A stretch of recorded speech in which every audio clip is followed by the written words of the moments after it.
Today, I want to talk about the coolest power in all of anime, the ultimate balance breaker. When wielded, it makes any character a one-man army and commands the battlefield with overwhelming power and precision, with an endless arsenal of weapons. But enough of the glazing for now. The power I'm talking about is the almighty weapon materialization.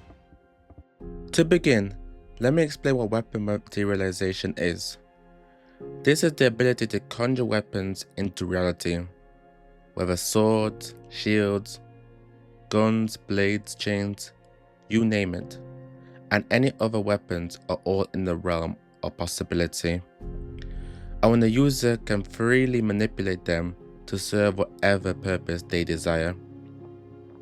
It's truly powerful ability, acting as the perfect offense and defense, allowing the wielder to attack and defend, and to adapt to any situation, all without moving a single step. It's a mesmerizing ability that can take many forms, so it's always a joy to discover the limits and potential each user has. At its peak, it's an unstoppable force as the user becomes a walking weapons inventory and one-man battalion. Enough of the theory. I can't talk about weapon materialization without speaking on the GOAT himself, the embodiment of the ability, some could say the origin, that being the king of heroes, Gilgamesh.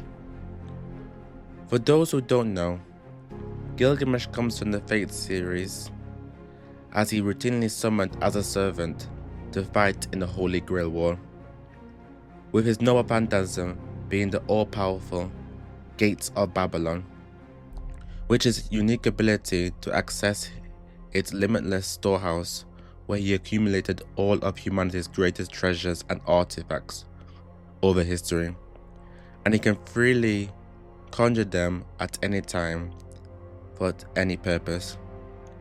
Being able to summon legendary swords and from the most powerful heroes, such a powerful villain always makes him the most feared servant whenever he's summoned, with clear reason why. Weapon materialization is an ability which is the manifestation of will, which makes it the perfect noble phantasm. I particularly love this ability due to its uniqueness compared to others. Compared to others, it says so much about the wielder without any words. Its ability, which is carefully given to certain characters, unlike other abilities where any character could effectively wield them, which this being typically like elemental powers. Weapon materialization instead is carefully selected as it's driven from the personality and the character of the wielder. More importantly, it conveys how the wielder sees battle and what battling is all about, but more on that later. The Gates of Babylon serve as a symbol of Gilgamesh's pride and arrogance. In some ways, it represents his belief that all the treasures in the world belong to him, given his status as the king of heroes. This belief fuels his sense of superiority, making him look down on others from above, just as his swords rain from above. It's the embodiment of his ideal on what a king should be, someone who is above all of us. To him, a king is not merely a leader of people, but someone who commands everything around them and subjugates others to their will. He sees himself as superior to all other rulers and believes that a king should never be humbled or show weakness. It's a testament of being able to protect all his people, all on his own, without the need of them being put in harm's way, but also be able to dominate any opposing forces who would dare stand against him. Gilgamesh demonstrates the full power of weapon materialization. When mastered, it becomes an unstoppable force. To break down his ability, the Gates of Babylon allows him to summon a near infinite arsenal of weapons, including legendary treasures, and hurl them at his opponents. His iconic Arrows of Heaven move releases a massive rain of golden weapons, arrows, and swords, capable of obliterating entire armies or a single individual in an instant. And with infinite arsenal, Gilgamesh can summon any weapon for any situation, giving him unmatched versatility. Despite the overwhelming power of his attacks, victory is often a foregone conclusion, as his sheer number of weapons can overpower any foe. What makes Gilgamesh's ability so captivating is how it impacts the narrative. His power forces every character to consider his presence in every action they take. The mere existence of the Gates of Babylon commands respect and fear, with reckless actions often spelling doom. The plot requires careful attention to Gilgamesh's position at all times, heightening suspense as any moment a rain of weapons could descend from above. This also adds depth to battle sequences, as protagonists must come up with creative strategies to counter the overwhelming power. This intensifies the anticipation of how they'll overcome it. If you can't see how broken this is yet, let me paint a picture. Imagine you're up against an opponent and they're hurling sword after sword, blade after blade, each being another strike against your chances of victory. You're doing your best to close the distance, but the sheer number is overwhelming. The fatigue sets in, but the barrage never stops.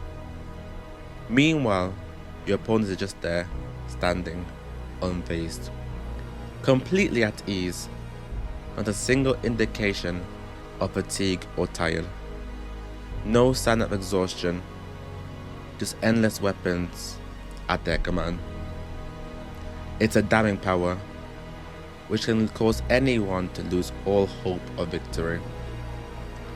As uncertainty and despair creeps in, thoughts of how many weapons you have to overcome, how long you can endure, what is the path of victory, come to mind, but all thoughts lead to inevitable defeat. And all of this is just by blades. Now imagine guns, missiles, and any projectile weapons. A wielder of such ability would be a walking calamity. Weapon materialization comes in many forms. Some characters use elementals like light and ice to create the weapons, and others wield real weapons and control them through spatial manipulation. However it is used, it always puts a smile on my face when used correctly. It blends the raw simplicity of super speed and strength with the dazzling spectacle of magic and elemental powers. Weapon materialization stands alone, unparalleled in its versatility, strategic depth, and sheer overwhelming force. As I said at the start, it's the ultimate balance breaker. Let's take a deeper look on some other notable wielders of the ability, the first of which being ENKIDU. ENKIDU's weapon materialization is unique in its elegance and symbolism. Rather than summoning typical weapons, ENKIDU manifests the chains of heaven, a set of mythical, ethereal chains created from spiritual energy. These chains are more than mere tools of destruction. They represent ENKIDU's deep connection to his own ideals of restraint and control. ENKIDU is a character driven by a sense of fairness and balance, and his chains symbolize his philosophy of binding and restricting those who would disrupt the natural order. In battle, his chains are not just weapons. They are the manifestation of his will to enforce justice, preventing others from acting recklessly. His ability to control and bind enemies speaks to his stoic personality and his ability to act with calm resolve, even in the face of overwhelming power. This makes him fitting to being the eternal rival and best friend of Gilgamesh, often seen as the perfect counterbalance. Where Gilgamesh wields the gates of Babylon with pride, summoning endless treasures and weapons from his vault, ENKIDU's chains are the embodiment of control and limitation. This dynamic between the king of heroes, overwhelming unstoppable force, and ENKIDU's calm, calculated restraint represents the philosophical duality of their relationship. The next best example being Erza Scarlet from Versatility. As when you think of weapon materialization, Erza Scarlet is one of the first characters that comes to mind. Through her requip magic, Erza has the ability to summon an endless variety of weapons and armor at will, from swords to shields and everything in between. Her ability reflects her unwavering will and determination, as she continuously adapts to the battlefield with the right weapon for every situation. Whether it's summoning blades for offense, shields for defense, or armor for durability, her arsenal is a reflection of her strategic mind and indomitable spirit. Unlike others who might rely on raw power, Erza's ability shows her mastery over the art of battle itself. It speaks volumes about her resilience and a belief that any obstacle can be overcome with the right tools and the right mindset. Her adaptability in combat is a direct extension of her character, a person who constantly reinvents herself to face whatever changes comes her way. And my last example being Tanya, the evil. Tanya may not wield traditional weapons like swords or spears, but her ability is just as formidable. As a high-ranking officer in the military, Tanya uses magic to summon weapons in the forms of gunfire, explosives, and tactical artillery. Her ability is driven by her ruthless pragmatism and tactical genius. Tanya's weapons are never just for show. They are tools for efficiency and survival, embodying her no-nonsense, calculated war approach. Unlike more idealistic characters, Tanya does not view battle as a game of honor or pride. Her ability is cold and methodical. Victory is the only thing that matters. The way she materializes and uses her ability underscores her obsession with control and her desire to dominate the battlefield without hesitation or mercy. Her weapons reflect her personality as someone who seeks total control over her surroundings and the ability to bend others to her will through sheer force. As you can see from all these examples, the versatility is amazing and it always leaves room for anticipation. When the heroes such as Erza has the power, I'm always interested to see how their powers will grow over time, what new weapons they will add to the arsenal, and I'm waiting for the day they no-diff an entire army. And when the villains such as Gilgamesh has the power, I'm fascinated in what kind of master plan or ability our protagonist will use to overcome such power. However it's done, you know you're in for a marvel the moment the weapons user steps into the scene and takes center stage. What saddens me though is the many times the ability is nerfed. Writers know the ability is broken, similar to super speed and instant teleportation, which are often overpowered when properly written, but we'll save those for another day. Nerfing can come in many different forms, with examples including the limitation of the number of weapons they can summon, ability being stamina or mana intensive, so it can't be used for too long. The restriction of control to only linear movements, and the manifested weapons having low durability. When the ability is nerfed, the narrative often shifts from overwhelming power to vulnerability. It's a storytelling tool that allows characters to grow, but it's also a reminder that no ability, no matter how broken, is invincible.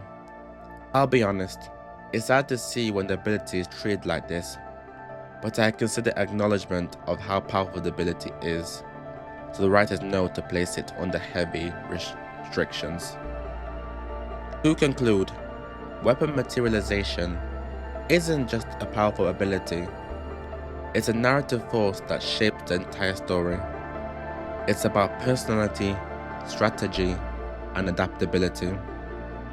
I'm really excited to see how Queen, in a new anime, To Be Your Hex, will use the ability and see if she can add a new dimension to the ability, with the show teasing some kind of command ability. But that was the video for today. I hope you enjoyed. Let me know in the comments below what you think the best use of weapon materialization is. I'd love to hear what your favorite ability is. But that's me for today. Like, comment and subscribe as always, and until next time, ciao.